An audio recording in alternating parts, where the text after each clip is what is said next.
Welcome to the Master Your Millions podcast, the show all about your financial potential and leaving a legacy for future generations. Here are your hosts, Jason and Scott Henderson.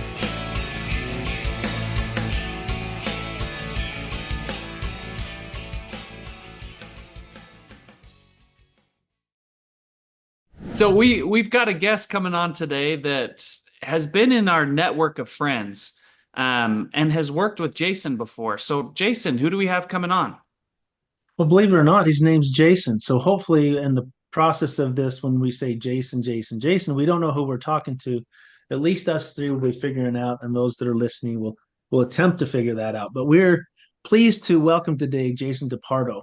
Jason DePardo is originally from the Boston area, grew up there, and he still lives kind of in that area, but he also spends time in Florida and I think some time in Carolina. He goes up and down. He's had a long, distinguished career in the tech industry, expanding from seven, eight, even into nine-figure businesses as far as their customer service and the retention. Basically, is brilliant in that. He has also had a couple of forays into being an entrepreneur, and he does consider himself an entrepreneur even today. As he's been raising his three boys, he enjoys being with them, having time with them, and full disclosure, Jason DePardo is also a hardcore infinite banking individual. So we're going to talk a lot about that. We're also going to talk about, as usual, some of his journey. So thank you for being on the show, Jason. Thank you. Yeah, good to see you guys. So tell us a little bit about this journey you've had in tech and your, I don't know, magic, your ability to grow the company for the fact that you're able to increase customer satisfaction and retention, and how's that really affected the bottom line of the company. Tell us a little bit about that. Sure. Yeah. So early in my career out of college, I got into an area of tech that's called IT infrastructure. So data storage, IT data storage, and worked for several companies in that industry. And really, my first sort of focus out of college was in software development. But then that quickly moved into sort of service, customer success. And one of the things that some of my early companies that I worked for were known for was absolute top-notch customer service. And learned early in my career how to deliver great support, great services in a B2B environment with very large enterprises. And the thing about IT and data storage is those systems very often are mission critical to the businesses they support. So you think about a stock exchange, if their IT goes down, that's hugely impactful to their business, or a hospital or an airline, right? And so really sort of gained an expertise through experiences early in my career on how to provide mission critical level services to some of the biggest enterprises in the world. I'm losing a little bit there in that. How does that help you to do customer retention and satisfaction? Did you learn to mine that data and then service the customers better? Or is that what kind of the Yeah. way to So, describe it? yes. I mean, one of the key sort of KPIs, the key performance indicators of services and support is customer satisfaction, as you would expect. And so, that's always been sort of a measurement of being in my world is in customer support and customer services is, how are we with customer satisfaction? What's our level of customer satisfaction, this year versus last year versus previously years? And then also, how do we compare to others in our industry? And we had, the organizations that I was in always had kind of set the bar that, we want to be leaders in customer satisfaction in the industry. And then, sort of over the course of the 2000 to 2020 range of time, a lot of IT business and business models morphed to a services model or a subscription model, I should say. So software as a service. And so what happened was as customers moved from buying their IT in big bulk purchases that lasted for 3 or 5 years, they began to become, monthly or annual customers with a recurring subscription. And as you can imagine, customer satisfaction is very important in a recurring revenue business because every month or every year, that customer gets to decide, am I satisfied with this product? Am I satisfied with this service? If not, I have at my subscription renewal time, I have the option of not renewing and going with somebody else for that service, going to a competitor. And so that's where sort of the idea of customer success and customer retention became very important in sort of a recurring revenue model that the industry has largely moved to these days. So are there certain characteristics, like could you peg three characteristics if you were gonna say if these three things, like that customer staying with us? Hmm. Interesting. Yeah, I would say their level of satisfaction with both, most importantly, the product, and the service that a company is providing or, a vendor is providing. So the level of satisfaction. Secondly is level of engagement, right? So, when we see customers that, an early indicator of when customers may be just, moving away from our product and service, maybe to a competitor or maybe to some other thing, we see their level of engagement drop. Uh, Whether that's, regular meetings with us or whether that's support tickets or whether that's, we have a lot of companies have usage metrics in their products. And so you can monitor those usage metrics. And if the usage pattern, so that's the third thing would be usage, right? The usage pattern of that customer with your product, if that changes, or of course, goes down, then that's a concern. So let's say a customer may have 1,000 people using your software, and if that thousand starts to drop over a short period of time or over a period of time, that could be an indicator of disengagement and customer maybe going in a different direction. So to sum it all up, customer satisfaction, engagement, and usage would be my top three. So you've obviously become brilliant at what you do, and I know that you're highly sought after and probably even get a headhunter occasionally banging on your door. Yet you have ventured outside that to become kind of an entrepreneur. I know Yes. that you've even hired some coaches to help you with real estate or investing in different things. Where did that all start? When did you start to recognize that, hey, I need to be thinking long term. I need to be thinking legacy. I need to be thinking generationally. When did that all start?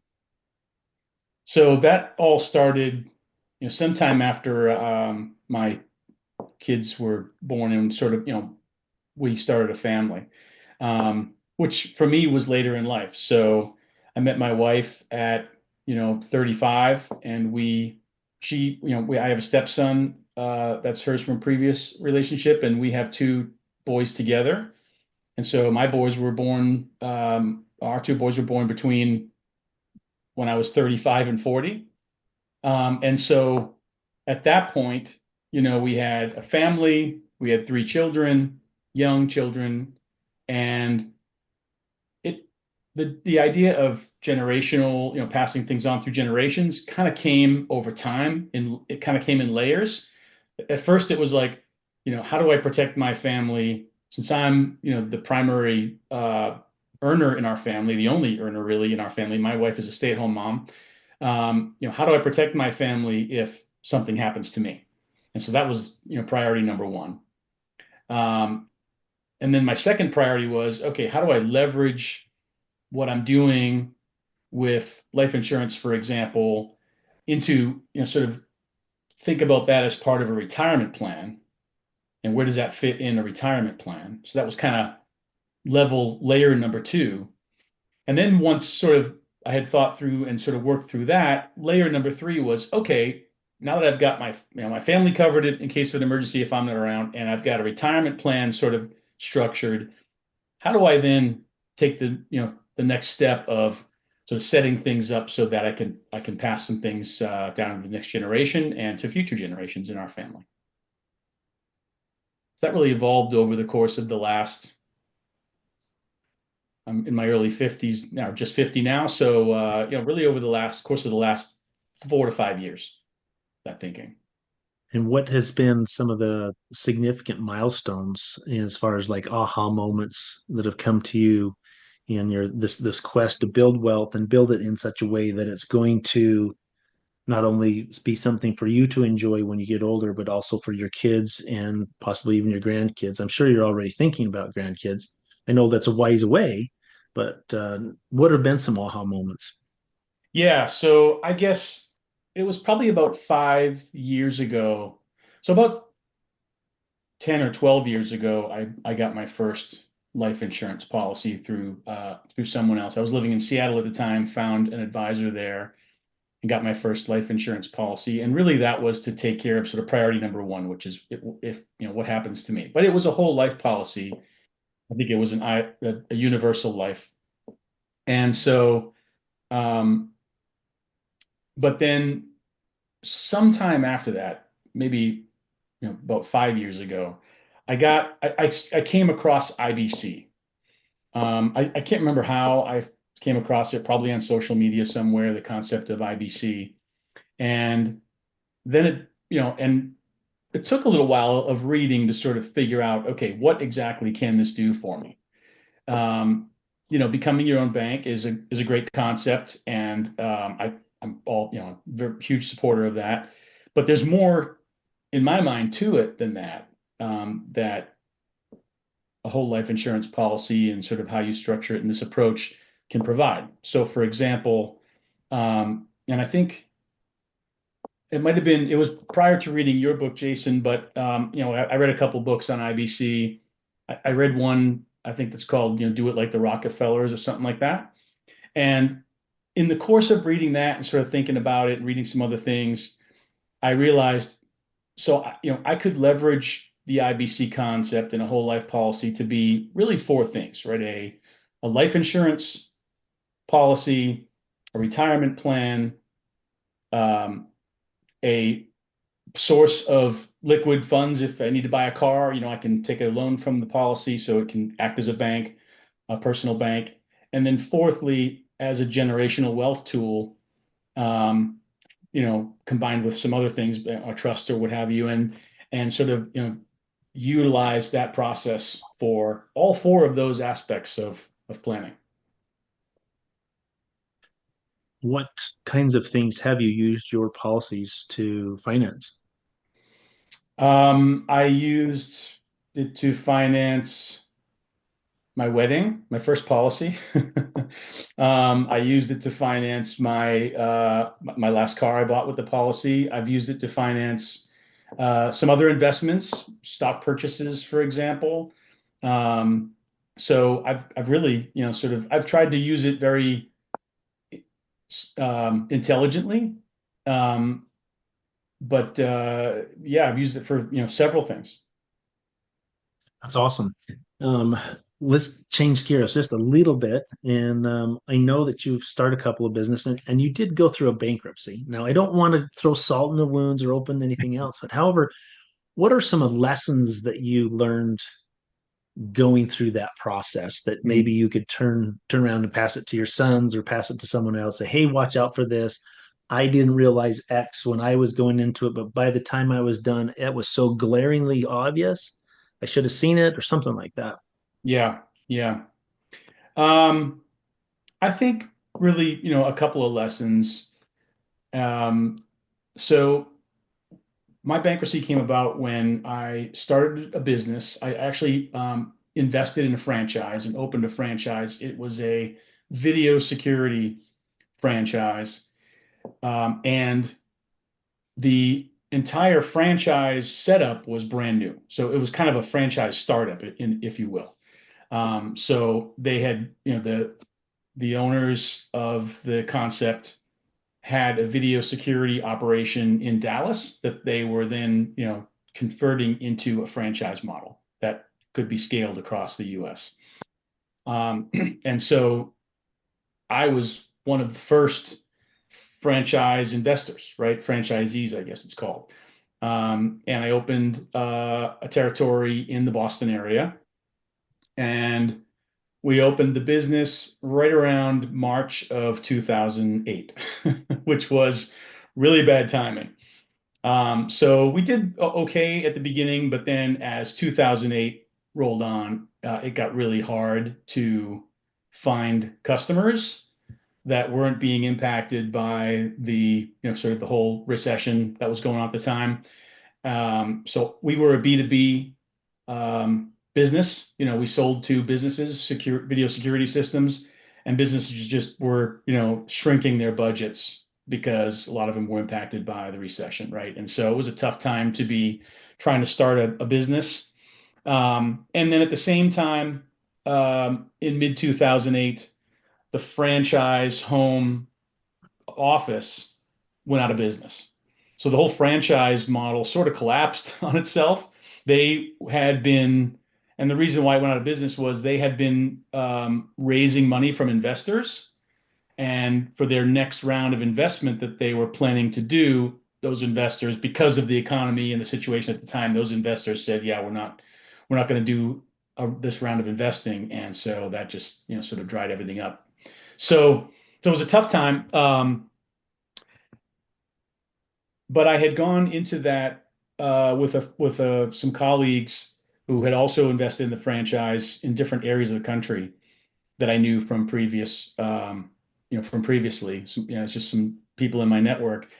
And when all that happened, the business kind of failed, shut it down. I actually tore my Achilles tendon at the same time, so was laid up with that. It was a rough, sort of 2008, 2009. But one of the key lessons out of it for me was really the people that you get to meet in your network and that the relationships you foster in your network really can save you in times when you really need it. So, having had a failed business and being laid up with an Achilles and, having invested really all of my savings into the business and not having really anything, no job, no money, and can't walk.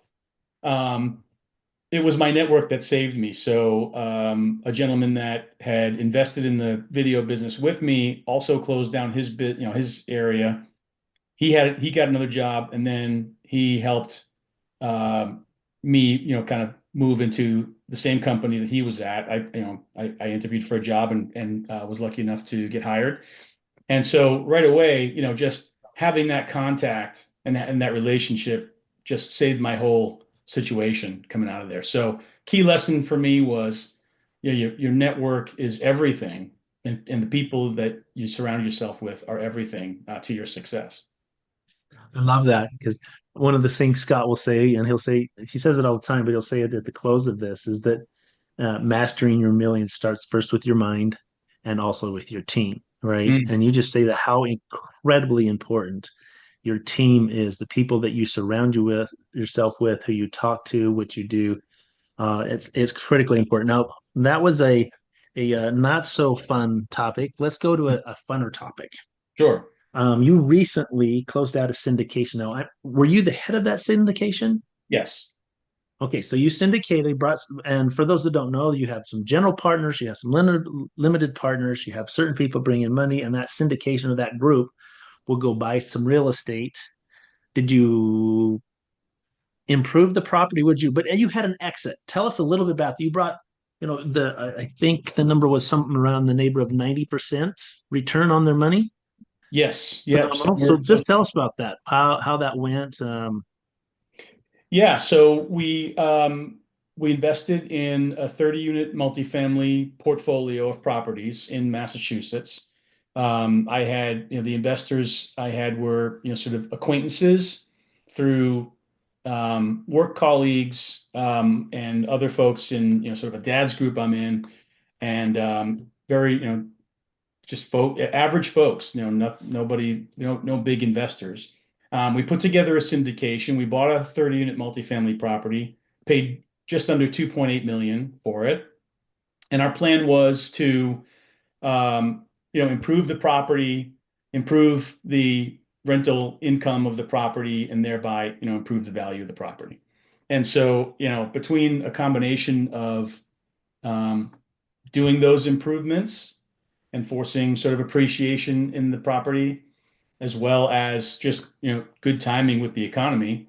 We recently sold, after about 4 years of owning the property, we sold it for around 3.9 million. So it was a great return for the group. And the folks that put their money in got just about a 90% return in the end. So yeah, it was a great investment for those folks. And I'm happy that we were able to, have a success out of it. I missed it. How many years did you say? 3, 4? Just under 4 years. Awesome. Yeah. Awesome. So, are you going to do it again?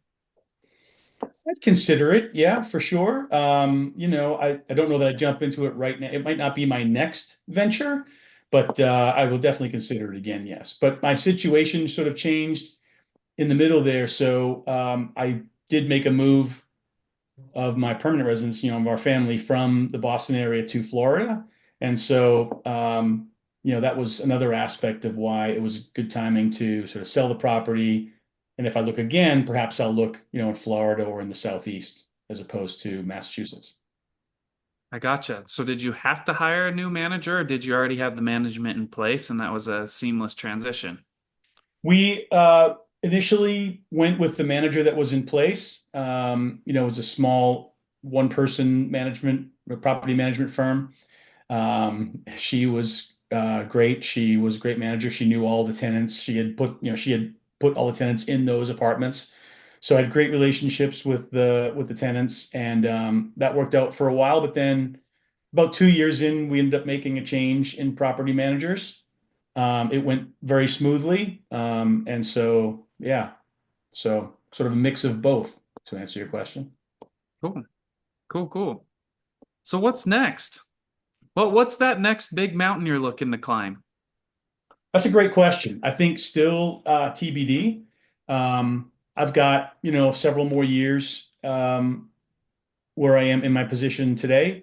My company's based in Boston, and I'll probably be here for a few more years if they'll have me. I hope they do. I love it, so it's working out great. But then after that, I've got a decision to make. So being at that point probably early mid 50s, what to do next, right? So I have had a string of, sort of three of my past three companies where we've grown the business from, 10 or 20 or 30 million dollars to 150 million dollars or more in revenue. So I've got some sort of history with scaling smaller businesses to be larger businesses. So that's another possibility. Maybe going full time into investing in real estate or some other things is a possibility. So I still got a decision to make about what's next. All right, you'll have to let us know when you do decide to put your flag in the ground, say I'm going there. Yeah. I'm certain that you've had of your back in your syndication and other people that watch you, probably have a fairly decent Rolodex of people say, "Hey, I'll invest with you." Yeah, I hope so. That was the goal, was to make sure investors were happy and would want to invest again. And so I do believe that's the case. Yes. Regardless of, like Scott says, where you plant that flag, I'm sure there's people that say, "Hey, let me in on that. Give me a piece of that." Yeah, for sure. And that was, I So guess, to kind of go back to one of your questions before, Jason, about what did I learn sort of in the process of bankruptcy and then coming back from that. I would say too is, just resiliency is important for folks that go through a tough time financially or whatever. Staying positive. And I never, I'm sure there were days when I felt defeated and like, oh, this, I'm never going to be, successful or whatever. But I don't remember thinking like that really, for a long time or really ever. I just always sort of believe that somehow, some way, I'm going to recover. I'm going to get to a level that I want to be at. And that takes time. It takes focus. It takes persistence. But I think most of all, too, if you go through tough times, it takes resilience. But I think, it's definitely doable even when you're kind of starting over from zero. Would you say that attitude that you have, again, that's a mindset, is that rooted in your faith? Is that rooted in the fact that you live in the United States, where your dad raised you, or where do you think that's from? I would say partly my faith, but also just, I don't know. I think I've always kind of had, sort of that positive, I can do it attitude. It might take me longer, or, I may have to, buckle down and learn some things before I go buy, 30 multifamily units. I should probably learn how to do that and get some advice from experts. So that's in there. But yeah, I just kind of always had that can-do attitude. So you have experience now with three boys that are pushing what, teens? You got boys and teens. I have a 20 Scott year here, old. Scott here has a baby girl that's 13 months old. Yes. Give him a little bit of advice for me, because Yeah. as a dad, as grandpa, you can give advice, but it doesn't always come so well. So as Jason DePardo, father of three, what kind of advice would you give to him? Um, hmm. The best advice that I've tried to stick to with myself is, just be a role model for your kids. And that's if one of the things that we're really sort of focused on as sort of our core values is integrity. And so, whenever I have a question about whether I'm going to do something, um, I think, what would I want my children, my boys to just, decide to do, right? What would I advise them to do in this situation? And that's what I should do. Because I think, having integrity, but also living with integrity and being the role model of that for your kids is really what's going to show them, how to be when they're adults. Appreciate that. Thank you, Jason. No problem. You're We're welcome. we're coming to the end of all of this. Is there any final words that you'd like to leave with our guests or our listeners? Um,